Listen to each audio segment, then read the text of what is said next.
एक ऐसा भयानक असुर जिसे भगवान शिव ने अपने त्रिशूल पर हजारों वर्षों तक टांग कर रखा। खून बहता रहा, शरीर कंकाल बन गया, फिर भी वह मरा नहीं।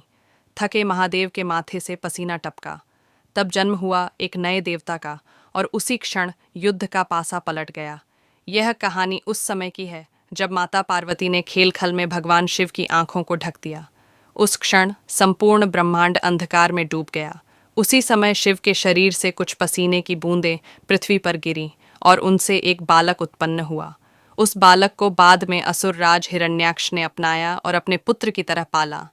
यही बालक आगे चलकर अंधकासुर कहलाया। शिव की पसीना से जन्म लेने के कारण बचपन से ही उसमें अपार शक्ति थी। शक्ति के अहंकार में डूबकर उसने कठोर तपस्या की और भगवान शिव से एक भयानक वरदान प्राप्त किया कि यदि उसके शरीर से घिरा रक्त धरती पर पड़े तो उसी रक्त से नए नए असुर उत्पन्न होंगे। इस वरदान के बाद अंधकासुर का अहंकार बढ़ता गया। उसने देवताओं के यज्ञ रोक दिए, अर्षियों को सताने लगा और तीनों लोकों में आतंक फैल गया। हद तो तब हो गई जब अंधकासुर देवी पार्वती को पाने का दुष्ट प्रयास भी किया, यह सोचकर कि वे उसकी मां हैं। इस अहंकार के कारण शिव अत्यंत उग्र हो गए। भगवान शिव स्वयं युद्ध के लिए उतरे। शिव और अंधकासुर का युद्ध अत्यंत भयानक और लंबा चला। शिव जब भी उस पर प्रहार करते, उसके रक्त से नए असुर उत्पन्न हो जाते। युद्ध इतना तीव्र हो गया कि स्वयं शिव के मस्तक से भी पसीने की बूंदें गिरने लगीं। यही पसीना पृथ्वी पर गिरा जिससे जन्म हुआ मंगलदेव का। मंगलदेव लाल, उग्र और अग्नि स्वरूप थे, क्योंकि वे शिव की युद्ध ऊर्जा से उत्पन्न हुए थे। मंगलदेव ने युद्ध में शिव की सहायता की। अंततः शिव ने अंधकासुर को अपने त्रिशूल से भेद दिया, भेद कर हजारों वर्षों तक टांग कर रखा।